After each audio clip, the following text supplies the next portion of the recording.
Hi there, welcome back to Torment, Tides of Numenera. We have just spoken to the chirurgical paler.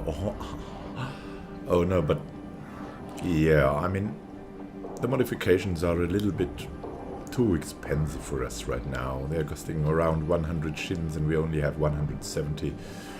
So we won't take them for now. Let's rather look at this. This looks like Space Invaders to us.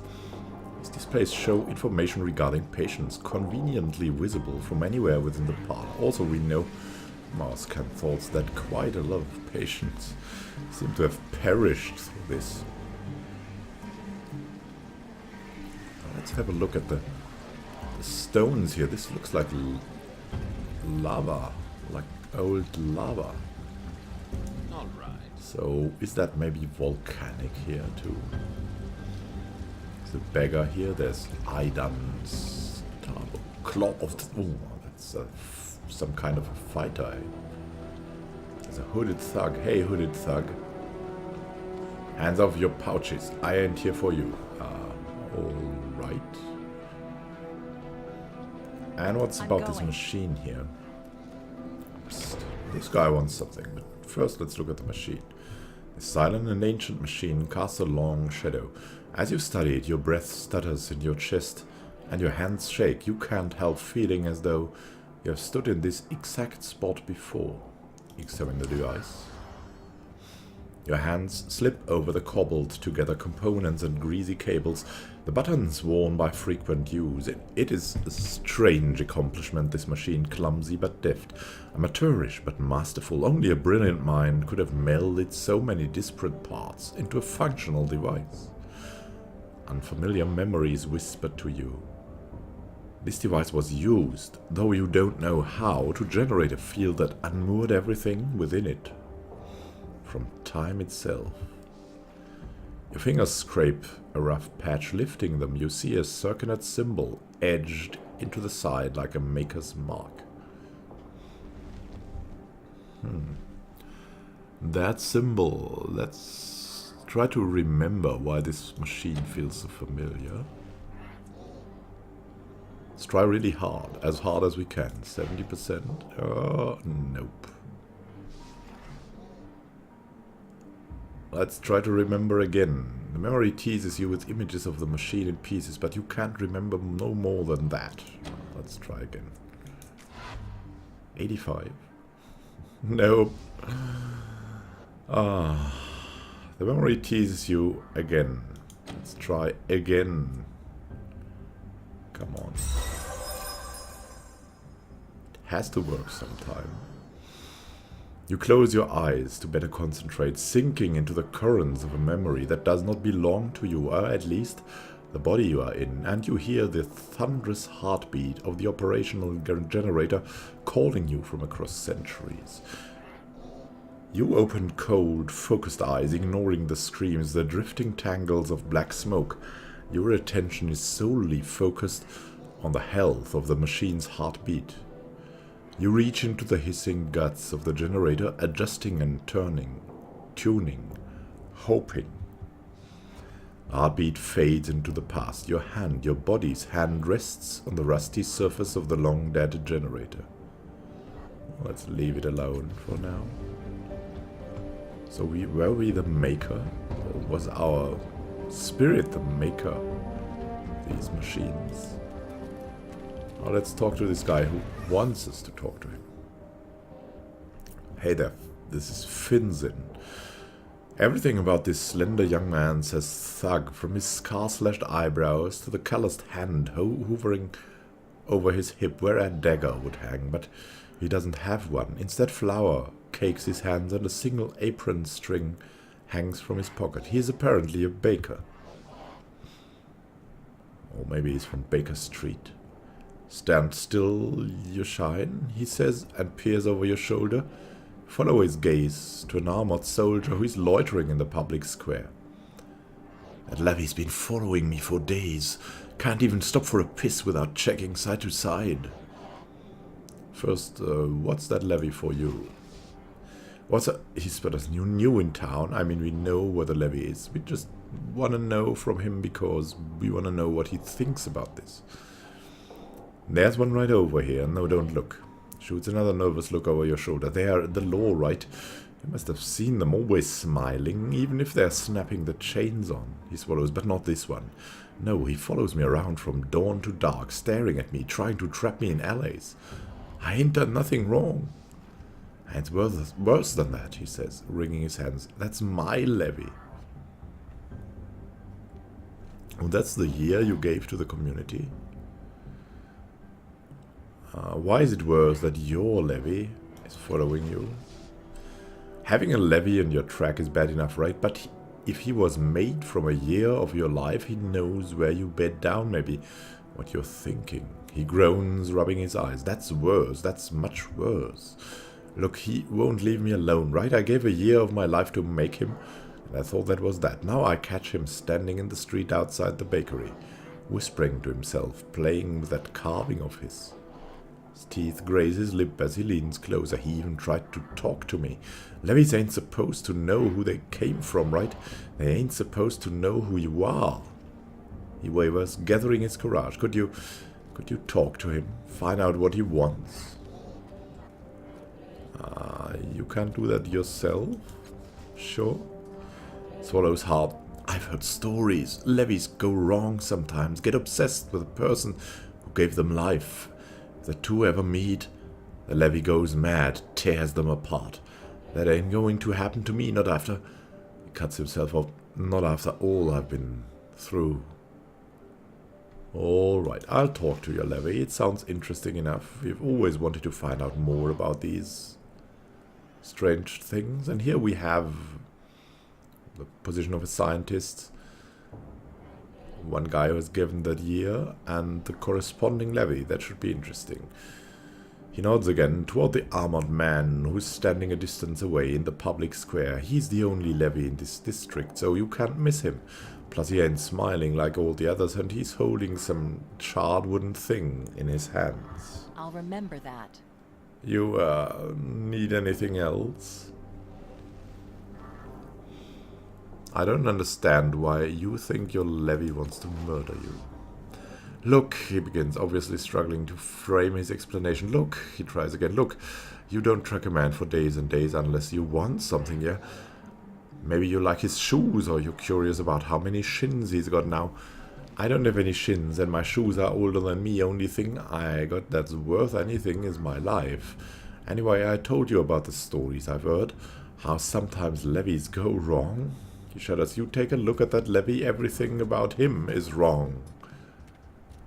What is normal behavior for a levy, anyway? There, he hesitates, raising his hands as if he's trying to contain his response before he lets it escape his mouth. They work for the people who make the laws, right? And if someone breaks those laws, they track them down. Always smiling, mind you. Figures that my levy would be the unhappy kind. How did they create your levy, then?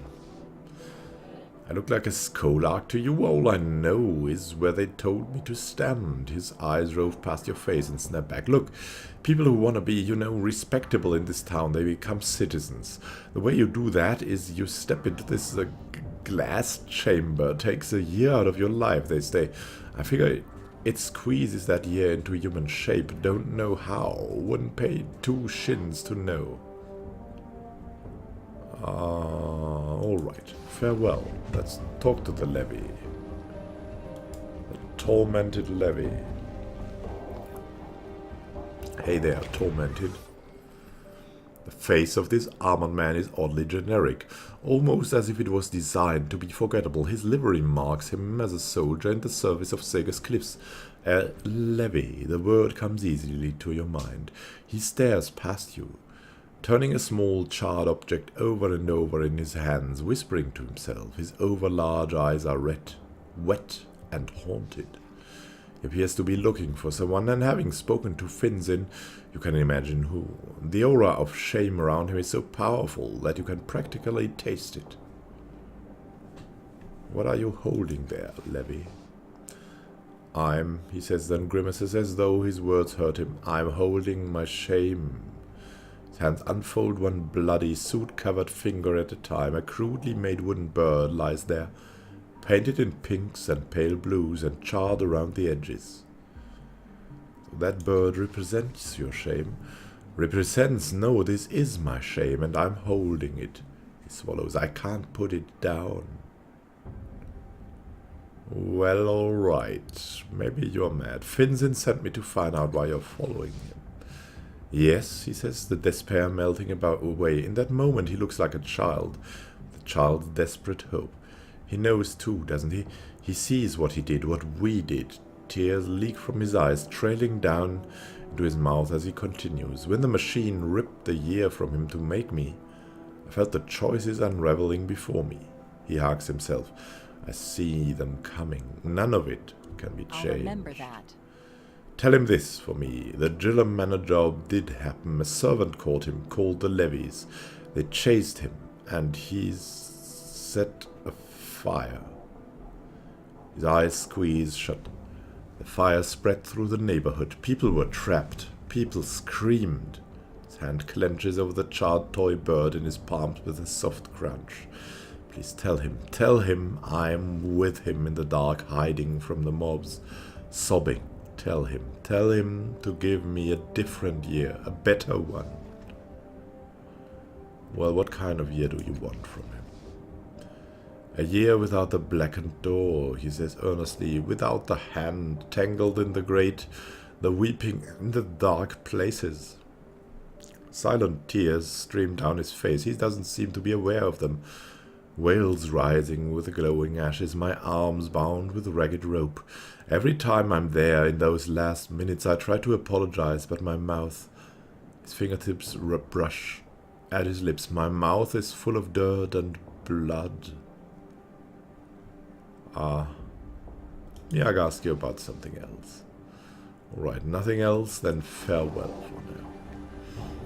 Let's talk to Finzin again. The middleman between the Mad Levy and probably its Mad Finzin guy. Did you find out anything? Finzin asks, eyes darting around you to check on the distant levy. I've spoken to the levy. He mentioned something about a Gillam Manor job. He what? Finzin says, going pale. Keep your voice down. Tell anyone else about this? No, good.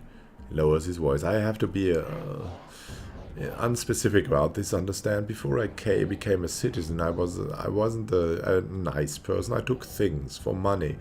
And just a few weeks ago, certain people told me they wanted me to rob Gillam Manor.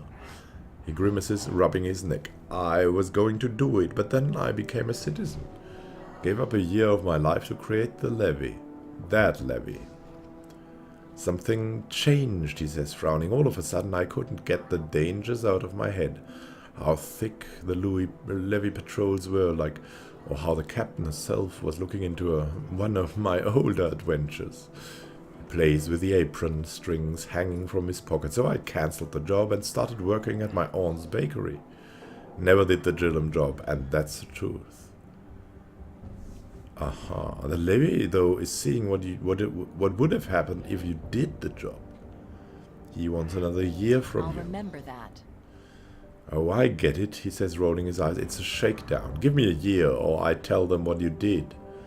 Well, I ain't done anything. I never killed anyone, and I don't owe him nothing.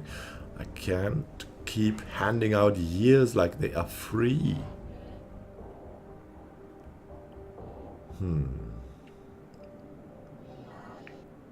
But we will tell him. That's not fair. He's suffering for what you would have done. Based on what he said, it sounds like becoming a citizen saved your life.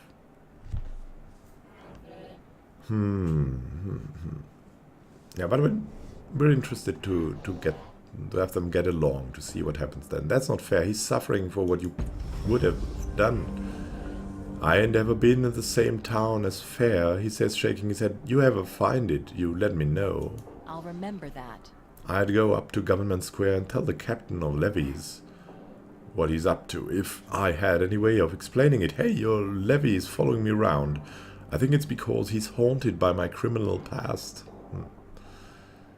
Good thing. Persuasion. Give the levy another year of your life. You started fresh. He should get the same chance. Yeah, that would. But what good would telling the captain of levies do? Levies ain't supposed to follow their citizens around. They ain't supposed to get all weepy either, telling the captain would take care of the problem for sure, but I ain't about to try it myself. He shrugs. You want me to try talking to her? She's in Government Square. Well, I'll see what I can do. Wait here.